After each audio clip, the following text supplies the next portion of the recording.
The Pet Milk Program with Fibber McGee and Molly.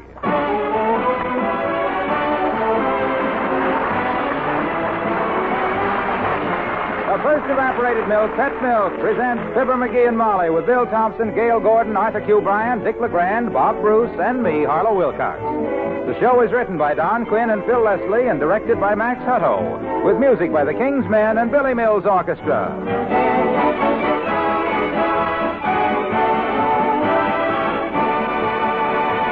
Whenever I hear someone say those two were made for each other, I always think of coffee and pet milk. That's right. Coffee and pet milk really are made for each other. Made to blend together perfectly for coffee that's creamy, smooth, mellow, satisfying. Because pet milk is sweet country milk concentrated to double richness by evaporation, it's twice as rich in cream as ordinary milk. Yet, rich as it is, pet milk costs less than half as much as cream. So, you also save money when you use pet milk instead of expensive cream in coffee. Now, if you haven't already joined the millions of coffee lovers who enjoy coffee with pet milk, try it tomorrow. Then you'll know what I mean when I say pet milk and coffee are made for each other.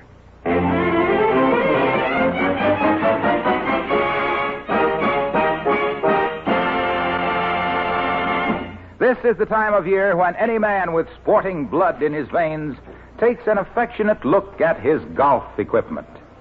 And here at 79 Wistful Vista, just coming down from the attic with his bag of golf clubs...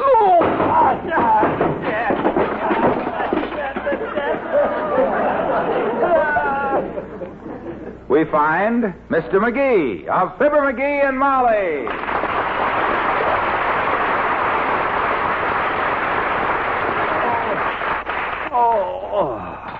McGee, are you hurt, dearie? Are you all right? Did you break anything? Yeah, I cracked my mashie. Good heavens. Well, don't move an inch till the doctor gets here. Huh? Does it hurt much? I'll say it does. It cost me $4.95. That's pretty painful. What do you mean? Oh, your mashie. One of your golf clubs. Oh, huh? yeah. And believe me, kiddo, I'm going to miss it. A good mashie can get you out of more trouble than if your brother is the district attorney. Well, I wouldn't know about that, sweetheart. To me, a golf course in the spring is just a dumping ground for 6 months of stored-up male profanity. It's more than that, baby. For a cemetery-type fella that he's not very active most of the time, it's the kind Not cemetery, McGee. It's sedentary. Yeah. Yeah, sedentary. Meaning a guy that he's setting down most of the time. For a guy like that, which I happen to be one of him, golf is probably the best form of exercise that he can took. I ever tell you about the hole-in-one I made in Peoria back in 1923? Did you ever tell me? More times than Okay, I will. Well, sir, there I was. 185 yards to the green, the wind against me, and my caddy had the hiccups. I stepped up to the tee. Look, lover, you've told me that story so often I can recite it backwards. Oh, no. You want to hear it backwards? No, Hiccups, the had, caddy mine, me wind against the, and green to the yards, 185. Up stepped I. Okay. Scoff if you want to, deride. But by George, a hole-in-one don't happen to everybody. The day I made mine, it was getting so dark, I fell into 3 sand traps on the way home. Why did you wait till dark to play golf? I had to. It was at the Peoria Country Club, and I wasn't a member. You know, you ought to learn golf, kiddo. It's too expensive. Oh, no. Not necessarily so. Personally, I use second-hand balls, or them that I find.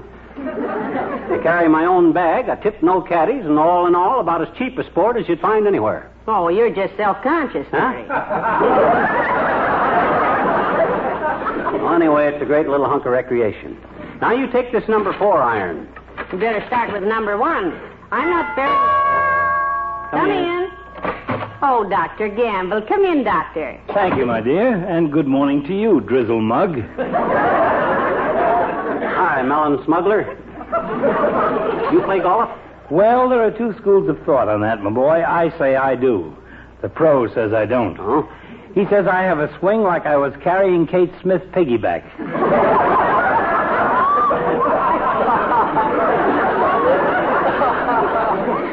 Personally, I'm an old hand at the game, Doc. I made a hole-in-one once. Yes, you've often told us Back about in 1923 it was. Oh. Peoria Country Club. Done it against almost impossible conditions. Dark coming on, wind against me. 185 yards. And a caddy with the hiccups. Well, sir, I took my driver. Driver, I didn't even know you had a car in those days. No. A driver, Molly, is the name of a golf club. Yeah. Oh. That's the club with which, theoretically, you get the most distance. Personally, I could send the ball farther by kicking it. That I can believe. I've seen you do it. You thought I wasn't looking, but I seen you kick it out of that sand trap last summer, boy. Any other witnesses? Well, no, but Then pipe down or I'll have you up for slander. Okay. Besides, you shouldn't talk. I heard you ask the caddy once, "How do I lie, caddy?" And the caddy said with the most brazen effrontery, "Sir." Well, it sounds like a nice, honest game that develops good character, and the player who keeps the score is the most likely to win. You said it, sister. When Doc keeps score, you can hold the card up to the light and see where he's erased his own scores. Oh, look who's talking. Molly, if you intend to learn golf from McGee, let me tell you just what kind of a sportsman he is. What's the difference what kind of a sportsman? I know golf, don't I? I made a hole-in-one, didn't I? 365 yards against the wind and a caddy with the hiccups. McGee? Huh? The doctor was talking. That's for sure. Well, go ahead, Tattletale. He accuses me of altering the scorecard. Well. Ask Mail the trivia about the time we played a threesome and McGee kept score. Oh, well, then. He won by 15 strokes and took us for $1 apiece. Oh, I don't see why you have. We dragged him back to the clubhouse and forced him to admit he'd made out the complete scorecard before he even left home. Heavenly days, how ingenious. I still don't know how you guys ever suspected me. Because our names and the scores were typewritten, you schmo. Watch him, Molly. He's a phony. Oh, yeah. Billy Mills, the orchestra, and How High the Moon.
Now, for your first lesson in the finer rudiments of golf, we'll start right here in the front yard. Good. Well, here we are in the front yard. I'll drop a ball on the ground here.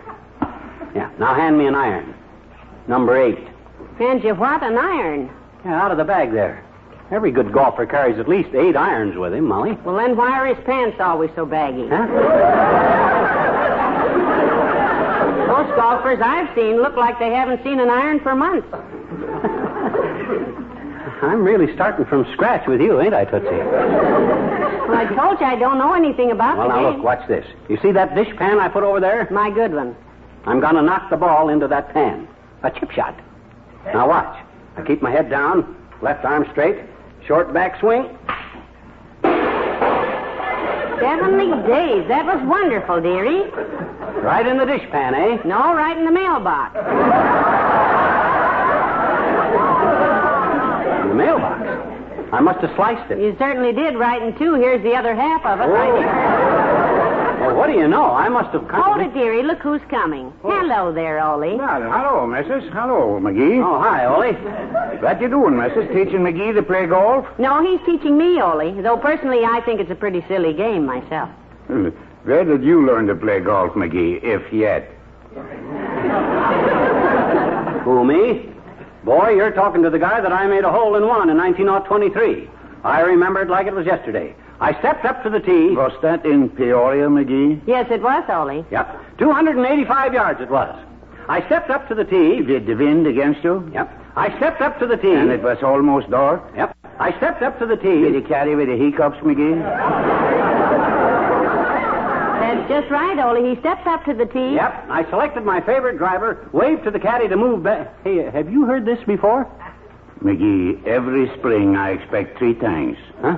Crocuses, house cleaning, and McGee's hole-in-one story. I was saying to my missus just yesterday... Oh, say, how is your wife, Ole? Well, I hope. Well, I hope so, too, missus. We have a little trouble at our house today, though. Little Sven, my littlest kid, he's in bed. Oh, that's too bad. He come down with something, Ole? Yeah, he come down from the top shelf of pantry with the cookie jar, McGee. When my missus picks up the jar, it got a busted bottom. Oh. So she picks up Sven and gives him the same. Yeah. You ever play golf, Ole? No, all I know about golf is one day I go out and I watch Merle Trivia play. Oh, him. Good relaxation, Ole, he says. Was very confusing to me, McGee. No, there's nothing confusing about it. What did he do? Well, first he put a little ball down. Mm-hmm. Then he took the stick like you got there. He hollers 4 and he knocks the ball in the woods. Oh, dear. Then we go in the woods, and he takes the club, and he chops down enough small firewood to last all winter, only he don't hit the ball.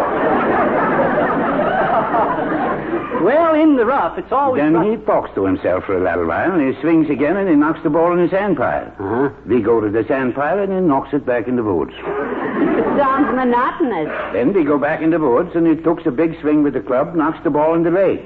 Throws his clubs in the lake, throws his hat in the lake, throws his caddy in the lake, screams, and he jumps in the lake. It took 3 of us to drag him out, and all the way home he keeps moaning, why don't we let him drown himself? My gosh. If that's relaxation, McGee, I think I took up steepleyacking. Well, so long.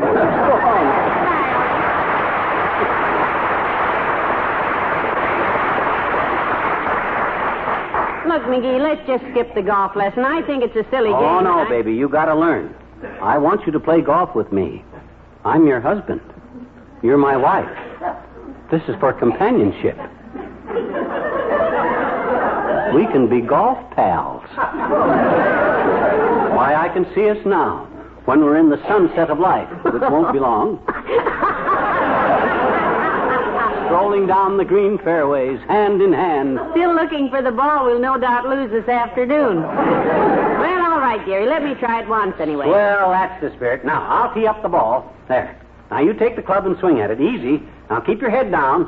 Slow backswing. Left arm stiff. Quiet a minute. Quiet, and let me concentrate. Okay. Like that, you mean? My gosh, you done it. The very first time. Well, I just watched how you did it. Huh? You aimed at the dishpan and put it in the mailbox. I aimed at the mailbox and put it in the dishpan. Now I think I understand. You shoot for where you don't want it to go. That's why I think this is such a silly. Molly, that was a great shot. How long have you been playing golf? About 20 seconds, Mr. Wilcox. Yeah. I'm learning her how to play the rudiments of the game, Junior. Well, she looks like a very apt pupil. Very apt, Mr. Wilcox. Very apt to give it up any minute. Reason she's catching on so quick, Junior, is on account of because she's being taught by me. Which I'm the guy that he made a hole-in-one in Peoria in 1923. In one. Once. Hey, Molly, do you know what the greatest hole-in-one in America is? Yes. In 1923 in Peoria. No, not that one, Molly. Look, you take an economical housewife, one who watches the budget. She takes a can of pet milk off the kitchen shelf and makes a hole-in-one. Sight of it. Oh, that's Cute, Mr. Whittaker. Cute, my cuticle. I don't know. Then she makes another hole in the other side of it, and presto, out comes the most economical, money-saving, rich, wholesome milk that money can buy.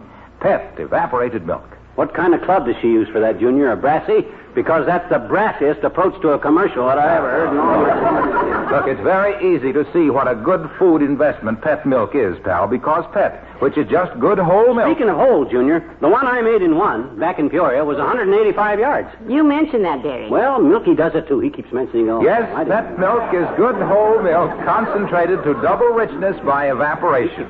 And Pet milk costs less generally than any other form of whole milk. Yeah, but what that... Less than half as much as cream. And that's important, as any housewife knows. Speaking of nose, I aimed mine at the green that day and sighted down it, and that gave me a hook to the right, see? And... Look, McGee, I did it again, right in the dishpan. Well, naturally.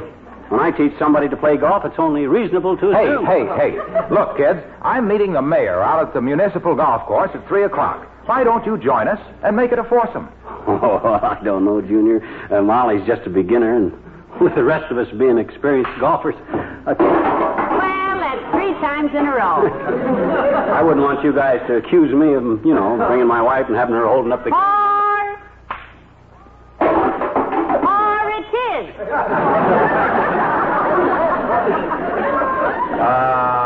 Look, pal, don't worry about your wife holding up anybody's game. Just bring her along to hold you up. You must be good, Mr. Wilcox. You played in the tournament last year, didn't you? Yes, but I didn't do very well, Molly. When the scores were all handed in, I wasn't even close. Tournament player, eh? What was your handicap, Junior? Honesty. Oh. See you out there, kids. 3 o'clock. Yeah, See you, Mr. Wilcox.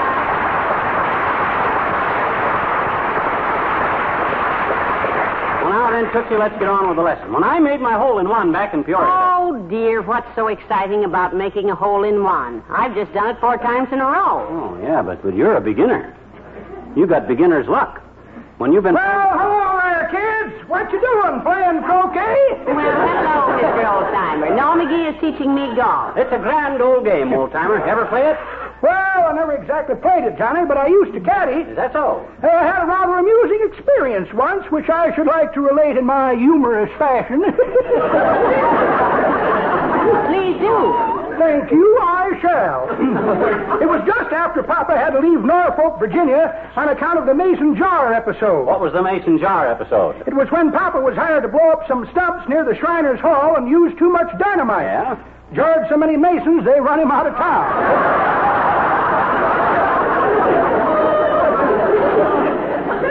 You were a caddy at that time, were you? Yes, daughter. First time I ever caddied was for a lady friend of mine. And when she said, "How is my backswing?" I says, "Frankly, Rosemary," I says, "I prefer it to your front swing because when you sit in your front swing, the street light shines on it so bright Now, we wait. can't..." Was that the amusing incident? No, Johnny, that was later. Oh, I see. I was caddying for the local golf champion. Mm-hmm. Well, sir, kids, he wound up and smacked the ball so hard it went clean across the state line into Kentucky. And we got there and see where the ball landed. He was so tickled he sat right down and wrote me a kind of a request number. A request number? A song, you mean? What was the name of it? Caddy me back to old Virginia. Come on, kids.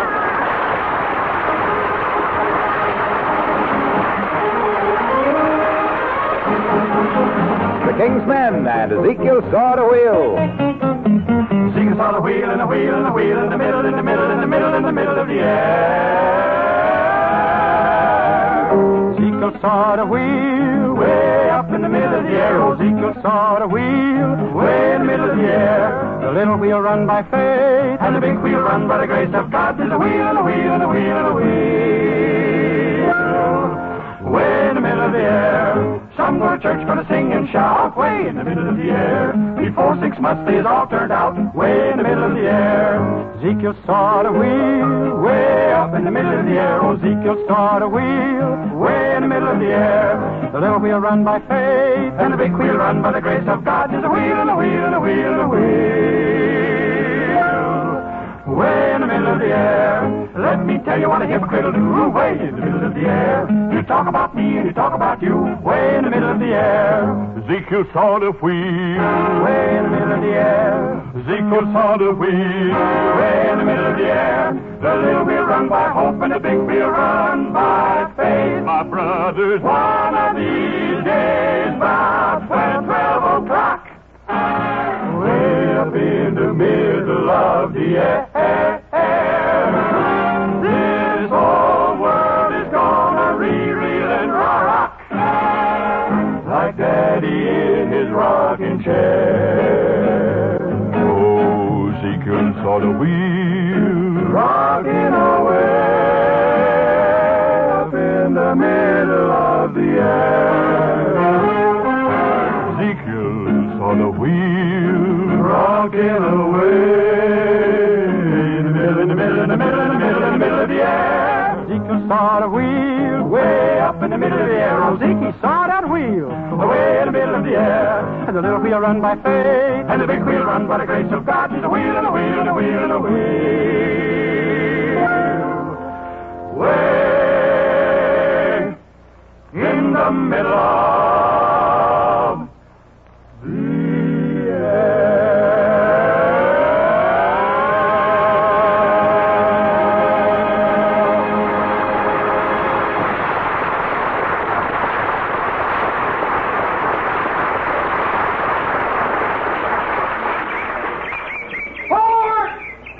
Did you see how that man drove over there, Mr. Mayor? Right into the woods. Yes, that's my neighborhood butcher, Molly.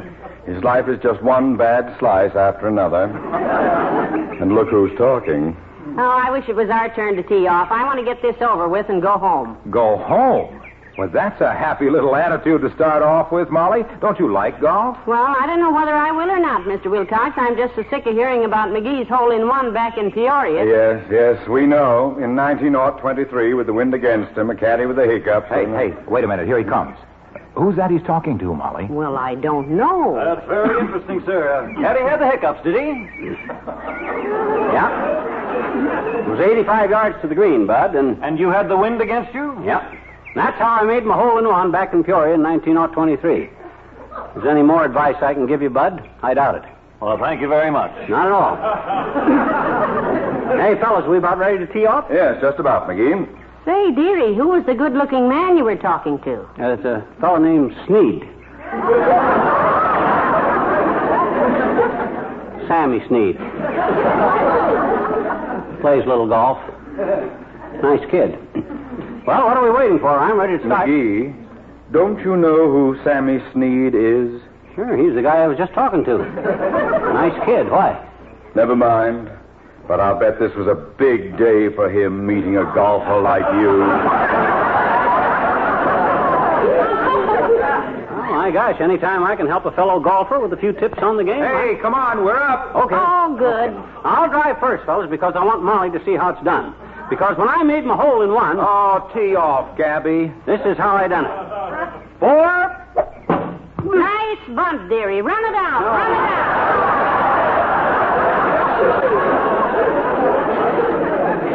That's a practice shot. We call that a mulligan, Molly. I see. Hit it with your spoon and land in the stew. Hey, come on, pal. Let's get going. Oh, okay, now stand back, everybody. Oops. I topped it.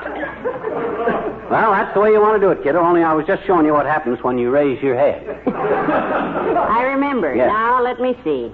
Head down, Yep. left arm straight, slow backswing. Wait a minute. What do I aim for? Well, the green is just over the top of that little hill, Molly. Aim for the caddy. He's waving to you. Oh, yeah. No, you don't have to wave back. Oh, well, it seemed the polite thing to do. Go ahead, kiddo. Go ahead, and good luck. Yes, just knock it into the cup, Molly, and we'll all go home. All right.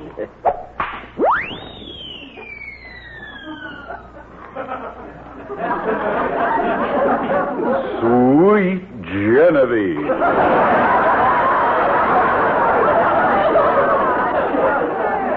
What a smack. Look at it. Clear over the hill. Not bad, kiddo. That's exactly the way I hit the ball when I made my... Hole-in-one! Yeah, my hole-in-one. What? What did he say? It sounded like hole in one. Hole in one? Hole in one. Hole in one! Hole in one. Hole in one! Hole in one! Hole in one!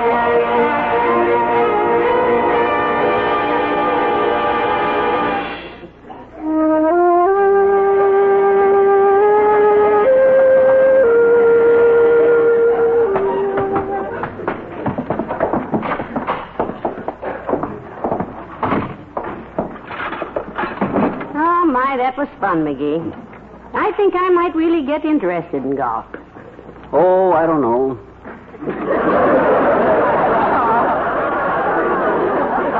I'm beginning to find the game a little dull. And you know something? I ain't ever going to mention that hole-in-one of mine again that I made back in Peoria in 1923 with the wind against me and the caddy with the... My gosh, what's a hole-in-one? Well, dearie, now that you've said that, I'm going to tell you something. I want to make a confession. Yeah? Yes. I didn't really make a hole-in-one today. Why, sure you did. I seen it. You walloped that ball. No. Huh? Look, I paid the caddy $1 to drop the ball in the cup for me. Oh. It was on the other side of that hill, so nobody... What? You paid the caddy $1 to sneak you a hole-in-one? Yes, I did. Oh. Are you awfully disappointed in me, lover? I'm terribly ashamed. Well, you ought to be, baby. I know, but A whole $1.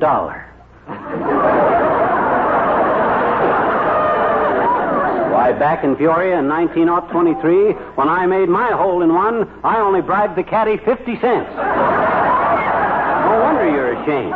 You got cheated. That kid's a crook. He ought to be reported to the golf.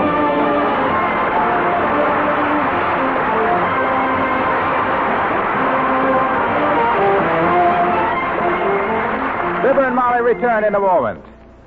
Keeping up with your family's appetites and keeping food costs down are big jobs these days.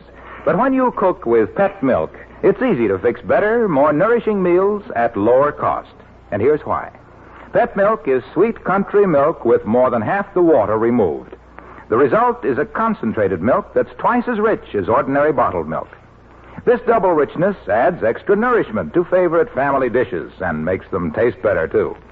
And pet milk, with its double rich goodness, costs less generally than any other form of milk, less than half as much as cream. So is it any wonder that pet milk is the first choice of good cooks? If you haven't already discovered how extra good pet milk can make your favorite foods taste, try it tomorrow. Ask your grocer for pet milk, the first evaporated milk.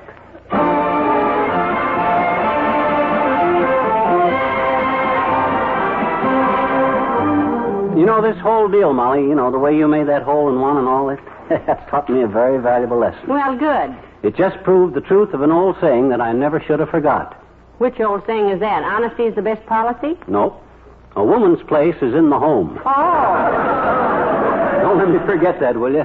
Good night. Good night, all.